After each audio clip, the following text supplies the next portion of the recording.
My boyfriend used my savings to fund a beach getaway with another woman. And when I confronted him, he just rolled his eyes and said, "Relax, you'll get over it." His friends even joined in, calling me pathetic. But just a few days later, he was blowing up my phone, begging for a second chance.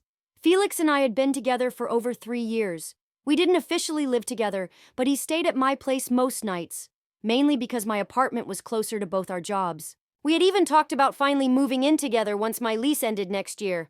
That was the plan, or so I thought. Financially, we were equals. We split bills, took turns buying groceries, and kept things pretty balanced. I'd been slowly saving for our future place, scraping together about $2,800 over the past year and a half by making small sacrifices, packing lunches, skipping takeout coffee, and picking up extra shifts whenever I could. Last Friday, I logged into my bank account to transfer money for my car insurance and almost dropped my phone.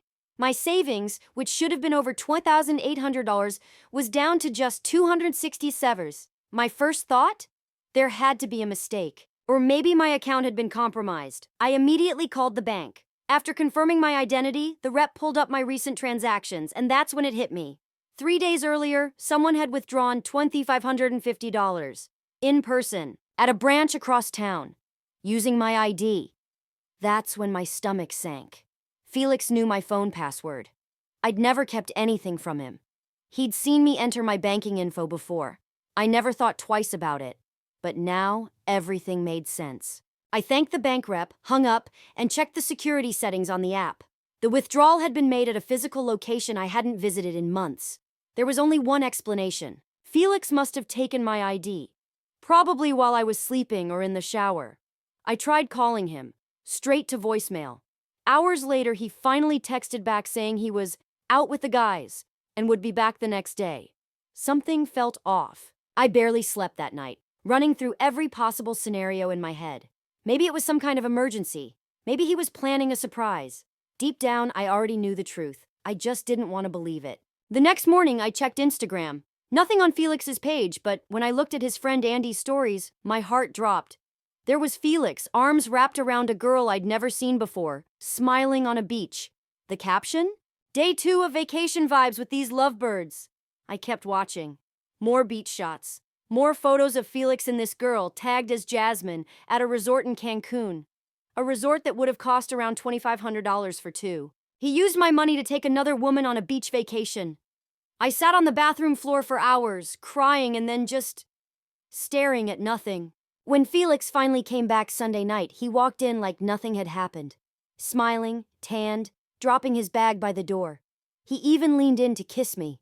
I stepped back and asked where he'd really been. He tried to keep the guys' weekend lie going, until I pulled up Andy's stories. And you know what? He didn't look embarrassed. He looked annoyed. Like I'd caught him sneaking a snack before dinner, not blowing up 3 years of trust. He didn't deny taking the money. He claimed Jasmine had won the trip and asked him to come last minute. He said he planned to pay me back. Like that made it okay. I reminded him he struggled to split groceries most weeks, and he actually got defensive. Then he said the part that really broke me. "It's not like I used your rent money, it was just sitting there." I told him it was the money I'd saved for our future. His response? A laugh, and then, "We weren't gonna find anything good for $2,800 anyway." When I asked if Jasmine was his girlfriend, he paused, just long enough to give himself away, before insisting she was just a friend. But come on. Friends don't sip cocktails on the beach and cuddle at sunset. During the whole confrontation, he was distant. He grabbed a drink, acted bored, and said he didn't want to argue about this right now, like I was making a mountain out of nothing. But it wasn't nothing. He stole from me. He betrayed me. And then acted like I was the problem. He looked me in the eyes and said, "Relax. You'll get over it." That's when everything inside me went still. This wasn't a moment of bad judgment or a misunderstanding. This was who he really was. Someone who could steal from me, lie to my face, betray my trust, and then act like I was the one overreacting. I told him to leave, right then. He tried to protest, saying his place was too far and he had work early in the morning. I didn't care. That was his problem now. He should have thought about the consequences before using my savings for a vacation with someone else. As he grabbed his bag, he muttered that I was being impossible and dramatic. And then, just before walking out, he threw in a final jab. "At least Jasmine wouldn't act like this." The second the door shut, I collapsed on the couch, shaking. I couldn't stop replaying everything in my head. The lies, the beach photos, that look on his face when I confronted him, as if I was ruining his good time. For 2 days, I barely ate. I called out sick from work, couldn't sleep, and kept checking my bank account like somehow, by sheer will, the money might return. It didn't. Part of me wanted to go to the police. But we'd been together for 3 years, and even after everything, the thought of him being arrested made me feel sick. But then, I'd remember his face, that expression, and another wave of anger would wash over me. I called the bank again. They told me that because he had my ID and knew my login, it wasn't considered fraud. It was unauthorized use, which meant I'd have to take it to civil court if I wanted to pursue it. I've changed all my passwords, opened a new account, and scheduled to get my locks changed. I want to believe he wouldn't come back, but at this point, I don't know who he is anymore. I didn't know what I was looking for: closure, advice, maybe just someone to listen. But I posted my story online. I didn't expect the flood of support I got. It honestly helped me feel a little less lost. It's been a week now. The first few days after kicking Felix out were a blur of tears, silence, and compulsively refreshing my phone, even though I'd already blocked him. I went back to work on Wednesday because I couldn't afford to stay home forever. One of my coworkers asked if I was okay during lunch, and I told her a short version of what happened. Her horrified reaction made me feel seen, like I wasn't imagining how wrong this all was. That night, I got a message from an unknown number. It was Felix, texting from his friend Morris's phone. Just 5 words. "We need to talk, please." I ignored it. An hour later, another one. "You're being childish. It's just money." I said I'll pay you back. I blocked that number too. Friday night, things took a turn. My friend Carla insisted I needed a change of scenery and dragged me out for drinks. We ended up at a bar downtown that does trivia nights. For the first time in days, I felt almost normal, laughing at Carla's hilariously bad guesses, feeling like maybe I could breathe again. Then I went to the bathroom, and when I came back, I froze. Felix was there, at a table across the room with Andy, Maurice, and a few other guys from his crew. They hadn't seen me yet. I quickly told Carla we had to go, but before we could, Andy noticed me and marched over. He wore that same smug smirk I'd seen in his posts. He made loud comments about how I was crying over my piggy bank, and how Felix had been down bad all week because of my supposed overreaction. According to Andy, it wasn't a big deal. Felix didn't spend the money on anything shady, just a nice vacation with a hot girl, and any guy would have done the same. I told him flat out, Felix took money that didn't belong to him. Andy just rolled his eyes like I was being overly emotional. By then, Felix and the rest of the group had seen us and made their way over, effectively blocking the door. Felix acted like this was some kind of casual meetup, saying I needed to unblock him so we could talk like adults. I kept my voice steady. "There's nothing to sort out. You took my savings. You lied. You cheated." Maurice and another guy started laughing. Felix's explanation was as weak as ever. He said yes, he should have asked, but claimed it wasn't stealing because we were in a relationship and what's yours is mine. He said Jasmine was just a friend and that it wasn't romantic because Andy and Maurice were there too. A group thing, apparently. I reminded him that Andy's Instagram literally called them lovebirds. Andy shrugged and mumbled that it was just a joke. That's when it got even worse. I heard a voice behind me, female, amused and mocking. Jasmine. She looked me up and down and asked, "Are you the one having a meltdown over a few bucks?"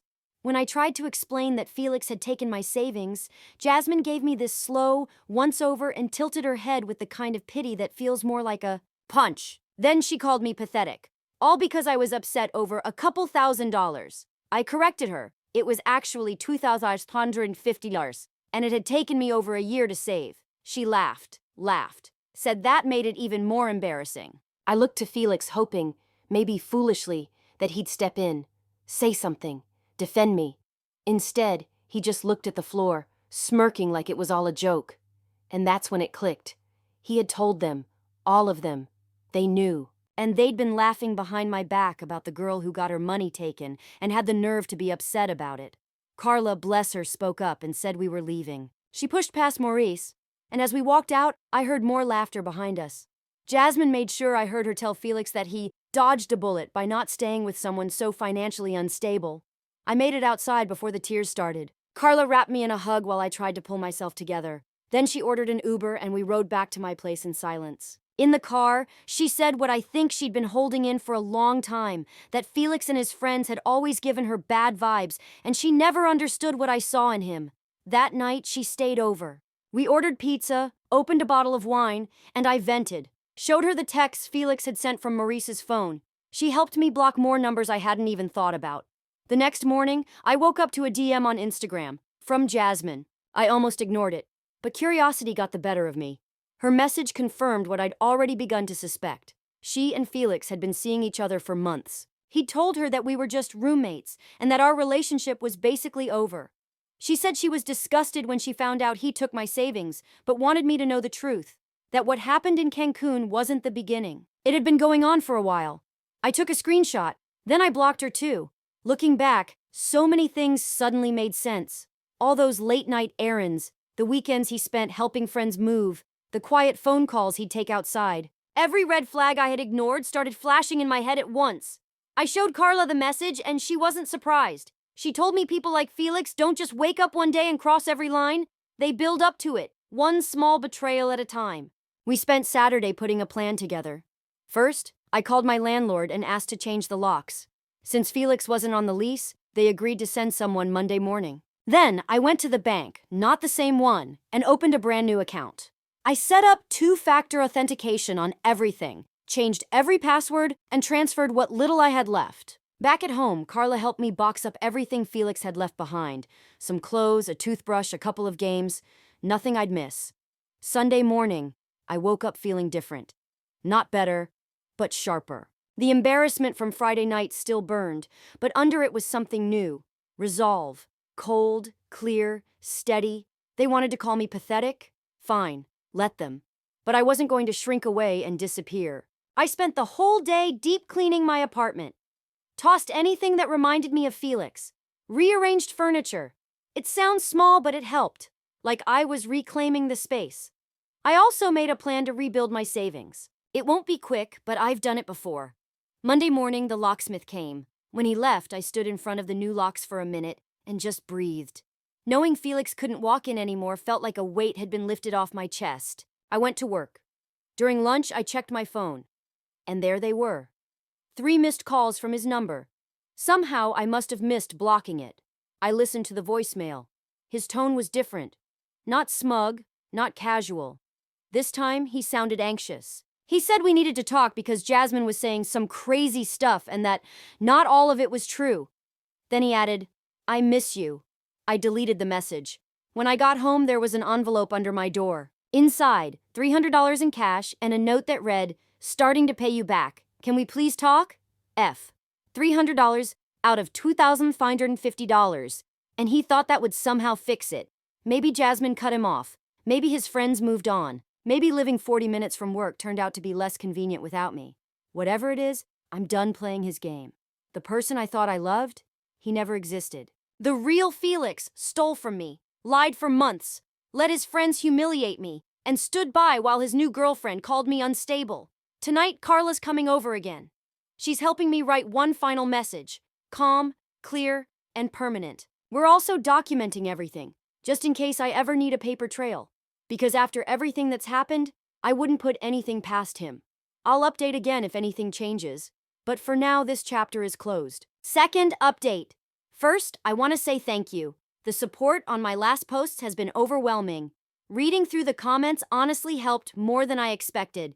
They reminded me I wasn't crazy for feeling betrayed and that I wasn't alone. It's now been almost 2 weeks since the bar incident, when Felix, Jasmine, and their friends humiliated me. Since then, things have only escalated. That $300 he left under my door? Just the beginning. He's shown up at my job, twice. I had to tell my supervisor what was going on, which was incredibly uncomfortable. He sent flowers with notes that read like apologies, though they all ended with some version of, "Can we talk?" And then, his mom called me. I didn't answer. Last Thursday morning, I walked outside to find my car had a flat. At first, I figured I just got unlucky, but when I looked closer, there was a tiny puncture that felt too precise to be accidental. I can't prove Felix did it, but the timing? Hard to ignore. I was already late for work and had to call a rideshare, adding more stress and cost I didn't need. That was it. The final straw. After work, I didn't go home. I went to Carla's. I couldn't shake the feeling that Felix might be waiting at my apartment, and I needed time and space to figure out my next move. Carla made dinner and we sat down to build a real plan. Not just avoiding him, not just blocking messages, but creating a way to remove him from my life. Completely. You have to treat this like chess, Carla said. He's made his moves. Now it's your turn. And for the first time, I wasn't just reacting. I was ready to take control. The next day, I called in sick to work. I needed that time. First, I spoke to my landlord. I explained everything. Felix's access, the stress, the incidents, and to my surprise, she was incredibly compassionate. She let me end my lease with just 30 days' notice instead of the usual 60. Next, I went to the bank and spoke to a manager. I'd already opened a new account at a different bank, but I wanted to make sure there were no lingering links. I also checked my credit report. Thankfully, nothing had been opened in my name. That afternoon, I made a full inventory of my apartment. I photographed everything, split items into categories. What was clearly mine, what was his, and what we'd bought together. I even noted who paid for what when it came to shared purchases. That evening, Carla helped me pack up the essentials. Important documents, sentimental things, a week's worth of clothes. We moved them to her place for safekeeping. Then came the part I dreaded the most. Reaching out to Felix's family, especially his mom. She had always been kind to me, and the idea of sending this message made my stomach turn. I rewrote it multiple times. In the end, I kept it short and factual. I explained that Felix had taken money from my account, used it to go on a trip with another woman, and reacted with cruelty when confronted. I included proof, screenshots from my bank, Andy's vacation photos, and Jasmine's message. The next morning, I got her reply. Lena, I'm shocked and disappointed. I raised Felix better than this. I'm so sorry for what you're going through. I'll be talking to him. Just reading that brought tears to my eyes. It was the first time in all of this that I felt truly validated by someone connected to him. Next, I reached out to our mutual friend August. He's known Felix longer than I have, but he's always been fair. We met at a cafe and I walked him through everything, again showing the evidence. His reaction? I knew something was off. He said Felix had been acting distant for months, bailing on hangouts, dodging conversations, and recently even asked around for money to help cover rent. That was news to me. August promised to help share the truth with others in our social circles. Not everyone will believe it, he warned. Andy and Morris are loyal to a fault, but most of the group will get it. Over the next few days, I kept moving forward. I found a small studio across town, tiny but affordable and mine. The landlord was kind, agreed to a 6-month lease, and said I could move in next week. I also contacted my phone provider and got a new number. Only trusted people have it. Carla, my family, a few close friends, and my manager at work. The hardest part was going back to my old apartment to get the rest of my things. I chose a Tuesday when I knew Felix would be working a double shift. Carla and August came with me. August brought his truck and we moved fast. But just as we were almost done, my phone buzzed. A text from an unknown number. Heads up, Felix just left work. Earlier that day, Felix had told his job he wasn't feeling well and left early. I found out from Danny, a guy who works with him, we'd met at a company picnic the summer before. I hadn't even thought to warn Danny about what was going on, but apparently August had reached out. My heart started pounding. We still had at least an hour of packing to go, and Felix could be on his way. From that moment on, we worked in near silence, moving fast, throwing things into boxes with zero concern for neatness. We just loaded the final one when Felix's car pulled into the lot.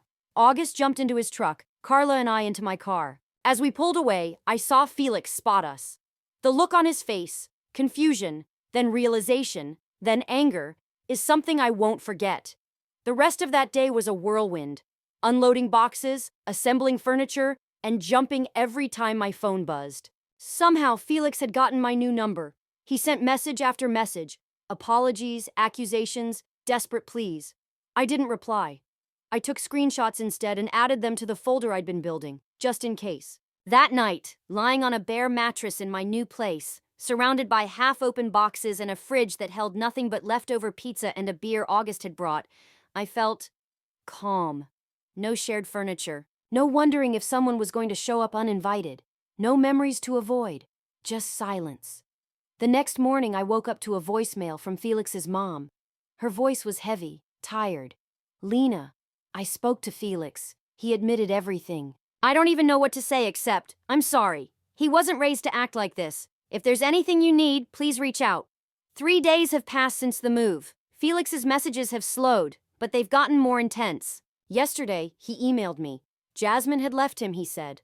After learning the full truth, she walked away. And now, he realized he made a huge mistake. I didn't reply. I've still been staying with Carla most nights. I only visit my apartment to grab clothes or other essentials. Part of it is that I'm still organizing, but mostly I'm afraid he'll find out where I am. It's exhausting.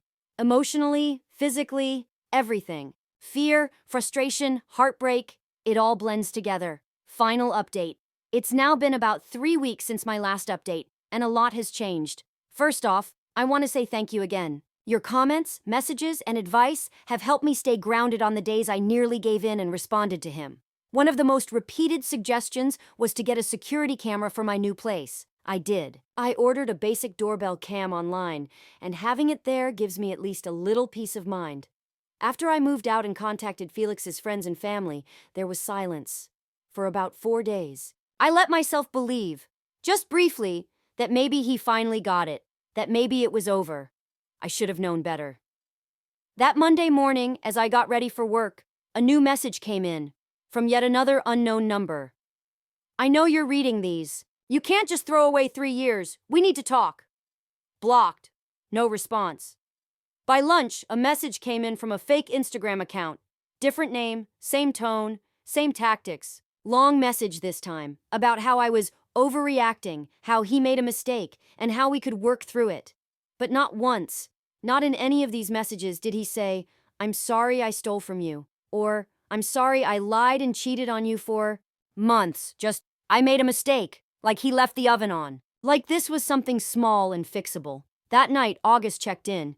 He suggested dinner, and I agreed. Over pad thai, he gave me the latest updates from mutual acquaintances.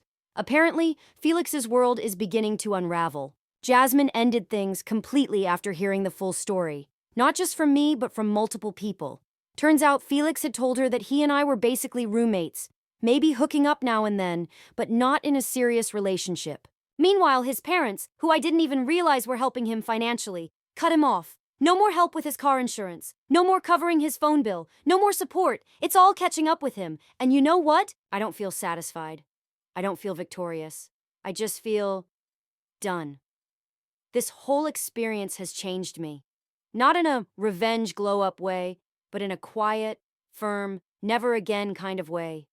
I'm rebuilding, slowly, on my terms. Surrounded by people who actually care. The Felix I thought I loved never existed.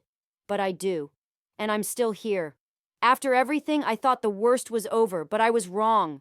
While Andy and Maurice were still hanging out with Felix, most of our other friends had started to back away. And the cracks in Felix's life were starting to show. Without my place to crash, closer to his job, he was spending more on gas. His apartment was pricier than mine to begin with, and after blowing through his savings on that Cancun trip, he was struggling just to cover rent. The next morning, I got an email from his mom. She asked to meet for coffee. Said she had a few things of mine that had ended up at their house. I agreed. When I arrived, she was already there, looking exhausted. She apologized again for everything Felix had put me through and told me he'd moved back in with them. For now. He just couldn't keep up financially. But more than that, she said, he wasn't coping well. He was angry. At everyone. At everything. Still refusing to take real responsibility for what had happened. She hugged me before we said goodbye. Her words stuck with me. You deserved better from him. I sat in my car afterward and cried. Not for Felix, but for the version of him I thought I knew. For the life we'd planned. For the love I believed was real. The next few days were quieter. I finally started to settle into my new apartment. Built a small routine, began rebuilding my savings bit by bit. And for brief moments, I actually forgot about him. But then Friday happened. I was at the grocery store pushing my cart down the baking aisle when I noticed someone watching me. Maurice. Standing at the end of the row, my stomach dropped. Was Felix nearby? I headed for the exit as quickly as I could, only to nearly run into Andy in the parking lot. What happened next surprised me. Andy apologized. He said he regretted how he'd acted at the bar and admitted that Felix had told them we were basically broken up. and that the money he took was partly his. He said he didn't know the whole truth until recently. Then he told me something that chilled me. Felix had been acting off for weeks, angry, unpredictable, borrowing money he never paid back, getting drunk and punching a hole in Maurice's bathroom wall. And the most concerning part, he wouldn't stop talking about me, as if I was going to come back any day now. When I got home, there was a package leaning against my door. My name was written on it, in Felix's handwriting. Inside was $500 in cash and a rambling letter. He bounced between saying sorry, explaining everything, and begging for another chance. He said he'd sold his gaming console to start paying me back, that he'd even gone to 2 therapy sessions. It sounded less like accountability and more like desperation. That night, I got a call from a number I didn't recognize. Against my better judgment, I answered. It was Felix. He was clearly intoxicated, slurring his words. Asked if I'd received his package. Told me he was doing delivery work now to earn the rest of the money. But quickly, his tone shifted. He started rambling about how everything in his life was falling apart, that his parents were treating him like a child, that Jasmine had cut him off, that his friends thought he was a joke. Then came the phrase he kept repeating. People make mistakes. You can't just throw away 3 years over one mistake.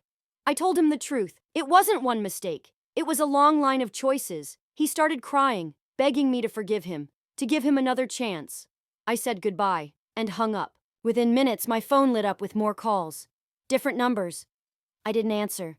The voicemails started pouring in. The first few were tearful and pleading, but the later ones turned dark. The last voicemail, left at 2:37 a.m., was just Felix, screaming. Phrases like, "You ruined my life," and "You never loved me," all melting into angry, broken shouting that made no sense. I saved every message and forwarded them to Carla and August. The next morning, Felix's mom texted me. She apologized again and said they'd taken away his car keys. They were looking into more intensive support. She seemed genuinely worried. It's been 2 days since the voicemails. Felix hasn't reached out again. But I'm still on edge. I've been staying with Carla again, just to be safe. We keep the door locked, curtains drawn. I check the camera feed constantly. The apartment I worked so hard to build still doesn't quite feel like home. Not yet. But here's what I do know. No matter what Felix says, no matter what he promises, I'm not going back. Not after the lies. Not after the manipulation. And definitely not after that voicemail.